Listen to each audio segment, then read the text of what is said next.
Hello, I am Sophia. I'm 35 years old, and my husband Harry is 5 years younger than me. I was deeply focused on my career, and he happened to be my subordinate at work. Honestly, marriage wasn't something I had planned for. I wasn't keen on settling down, having never really dated before. Yet, I ended up married, all thanks to his persistent pursuit. He assured me I could continue working as I pleased post-marriage, handling all household chores himself. His approach intrigued me about the prospect of marriage. It's not that I opposed having children, even though I had never been keen on marriage. Thoughts of having children occasionally crossed my mind. Approaching 35, I realized time was running out if I wanted to start a family. So, I chose to marry my current husband. Initially, it was just the two of us after we married. True to his word, he supported my career and took on most of the household responsibilities. However, our situation took a sharp turn about 6 months into our marriage when my father-in-law unexpectedly passed away. The sudden loss of my healthy father-in-law left my mother-in-law and my younger sister-in-law Linda, who is 33, reeling. They claimed they couldn't manage on their own. Linda is a freelancer with a decent income, but her focus on fan activities means her financial stability isn't robust. I always felt she should pursue a full-time job. Whenever Linda approached me along with my mother-in-law, Harry broached the idea of us all living together. "Sophia, have you considered moving in with my mom and sister? You can continue freelancing as usual, and having them around would lighten the household workload even more. What do you think?"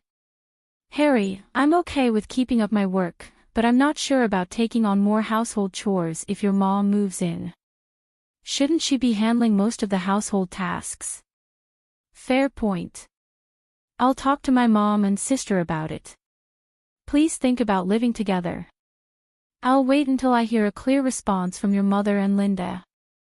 I have my own life and financial considerations to take into account. I've made it clear to my husband that I want all aspects carefully considered. It may seem cold, but caregiving involves careful planning."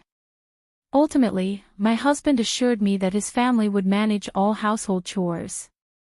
I thought about insisting on a written agreement but kept that thought to myself. Well, they're technically family, so I trust they'll keep their word. And so, we moved into my husband's family home. On our first day there, I paid a visit to greet my mother-in-law.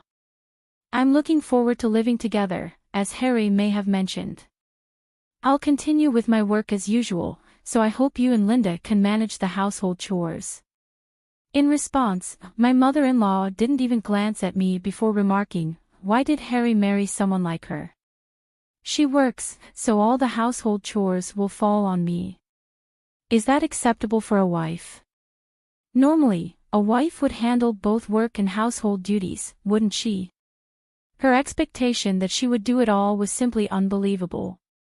She made sure I heard her loud and clear before exiting the scene. What? This isn't what I expected at all.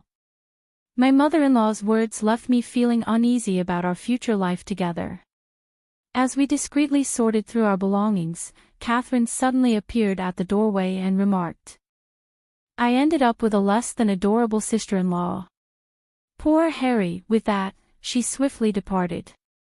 Not again, first my mother-in-law, now Linda. I couldn't understand why they would choose to live with me after speaking about me in such a way. Later, I would discover that it was all about my money. Shortly after moving in together, I noticed something troubling. On our first day under the same roof, despite their earlier sarcastic remarks, both my mother-in-law and Linda completely ignored me. They managed to prepare meals only when my husband was present, but they made no effort to assist with cleaning or laundry for me. I attempted to confront them about their broken promises several times. However, whenever I addressed my mother-in-law respectfully as "ma'am," she would shoot me a sharp glare and walk away, making it clear she had no intention of engaging with me. Linda didn't behave exactly like her mother, but I found myself unable to protest against either of them. Over time, Doing my own laundry and cleaning after returning from work became a regular routine. I wanted to confide in my husband about it, but I hesitated out of sympathy for him. However, the behavior began to worsen when they faced financial constraints for leisure activities. They started subtly pressuring me for more money. Their approach was evasive, as if they preferred not to confront me directly, leaving notes under my food. Just today, I found a note from my mother-in-law. "We're in a tight spot this month, could you lend us $300?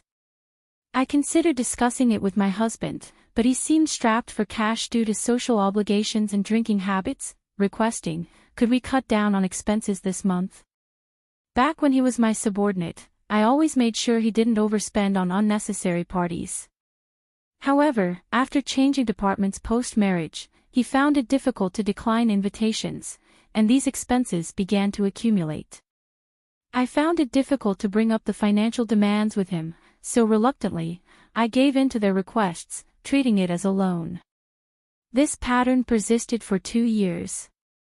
My husband grew increasingly comfortable with not contributing to household expenses, often urging me to cut costs each month with seeming indifference. Even I had grown accustomed to this routine. I felt trapped in a cycle of endless schemes. Yet, there was something else I continued to do. I'll explain that shortly. One day upon returning from work, I found numerous items scattered outside the house. Upon closer inspection, I realized they were my belongings. What is this? I seethed with anger at the sight of my belongings treated so disrespectfully. Determined to voice my grievances, I attempted to unlock the front door, only to find that my key no longer worked. Damn it! They changed the locks while I was gone. I can't take this anymore. Surveying my scattered belongings, I pondered my next steps. That's when I noticed another note beneath the items. It read, "Don't ever return. We don't want to see your face. Consider yourself lucky we didn't toss out your stuff." What terrible in-laws! My mother-in-law and Linda were undoubtedly the masterminds behind this. I wondered what Harry had said about the situation, but by now it didn't matter to me. Luckily, I had my car keys handy. I quickly loaded as many of my belongings as I could into the car and drove straight to my parents' house. I felt relieved knowing my things were safe, at least. My work wouldn't be affected the next day. Arriving at my parents' home, they were visibly shocked but warmly welcomed me back. It felt comforting to be in my childhood home again, a place I hadn't visited much in the past 2 busy years. Sipping the tea my mother brewed, surrounded by the familiar warmth, my father asked me, "Why did you bring all your belongings here? Did you leave their house?" Marriage requires patience. I used, reflecting on the weight of those words. For 2 years, my interactions with my mother-in-law and Linda were sparse, limited mostly to the occasional reminder notes about money. Harry gradually became reliant solely on my income, and recently, it felt like he viewed me merely as a convenient ATM. I endured this situation until now, when I confided in my parents. They empathized, saying, "Sophia, you've been patient enough. We won't ask you to endure any longer.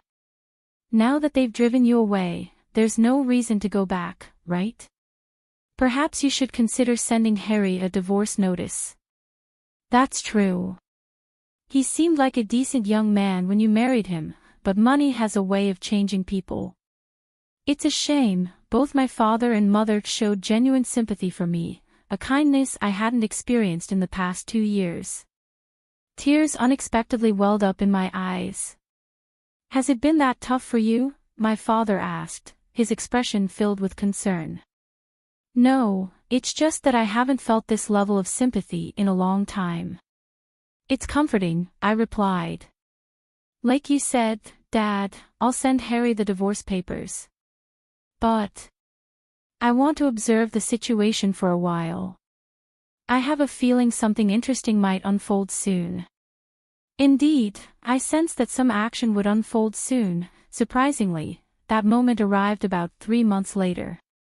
By then, I had moved out of my parents' home and settled into a new apartment of my own. Never did I imagine reclaiming control over my earnings, spending as I pleased. I hired a household service for chores, freeing me to enjoy my days off with trips and purchases. I had long desired unrestraint. Each day reminded me of the value of my hard-earned income. I began questioning why I endured those 2 years. It dawned on me that perhaps I had been influenced or even manipulated by my in-laws. Then, precisely 3 months after my keys were changed and my belongings cast out, my smartphone buzzed with an unexpected call. Initially, I considered ignoring it. After dismissing the first call, my phone buzzed again, then a third time in rapid succession. They must be in some trouble, I surmised. I picked up the next call, and immediately the fourth one came through. "Hello, Sophia, where are you? I went to your parents' house, but they wouldn't tell me. I also tried your workplace, but they wouldn't disclose your whereabouts." It was my mother-in-law, someone who had ignored me for the past 2 years. Her voice, which I hadn't heard in a long time, sounded cautious. Despite answering the call, she remained silent for a moment, relishing the anticipation of what she might say next.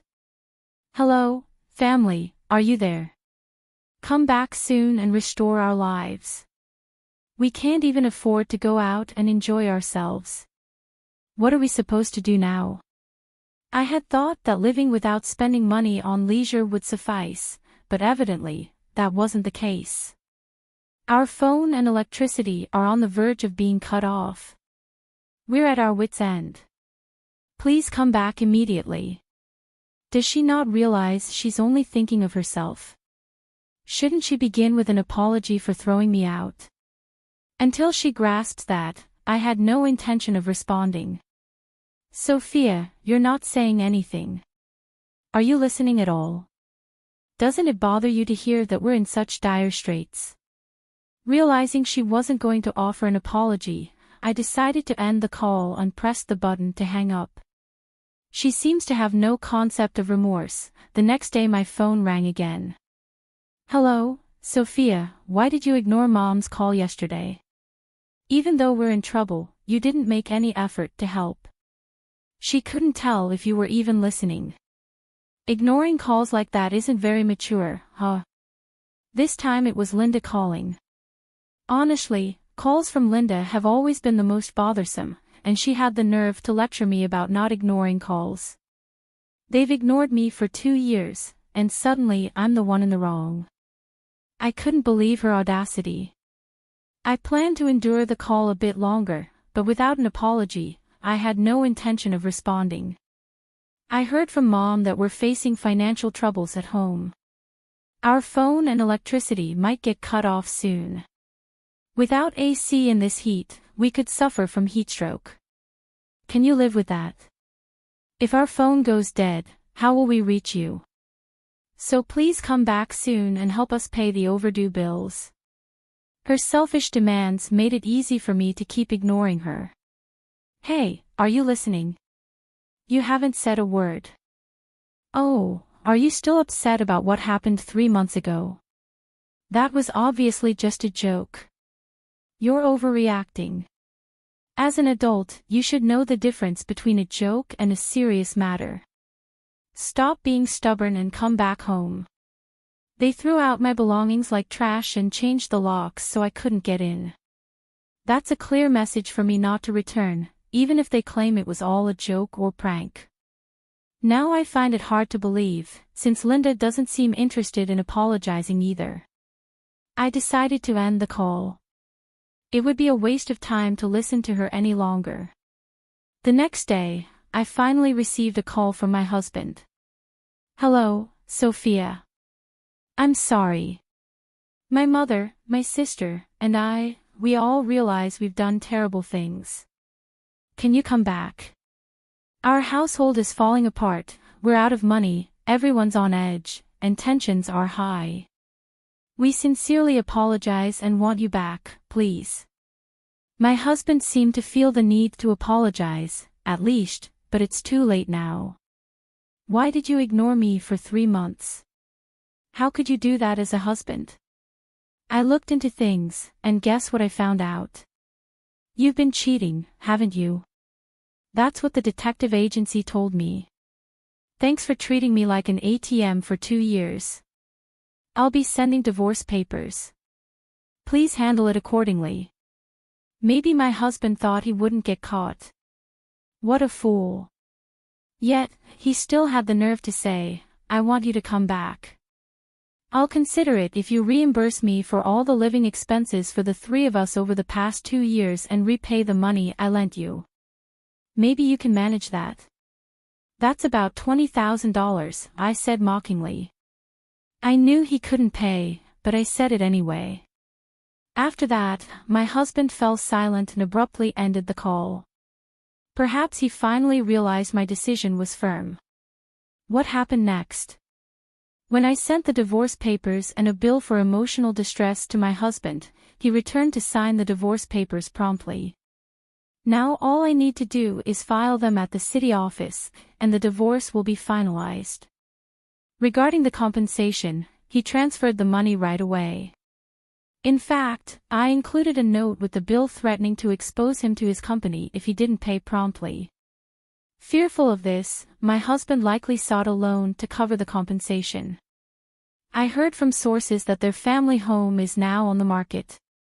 It seems they're struggling financially and trying to raise funds. However, selling their primary residence hastily means they'll now have to rent elsewhere. Considering the cost of rent and utilities, selling their house may not have been the wisest decision. They were likely driven by the immediate need for cash and didn't think through the long-term consequences. Whatever happens to that family is no longer my concern. As for me, I'm thoroughly enjoying my single life. I've had my fill of marriage. Moving forward, I plan to work hard and savor my personal life, embracing my independence.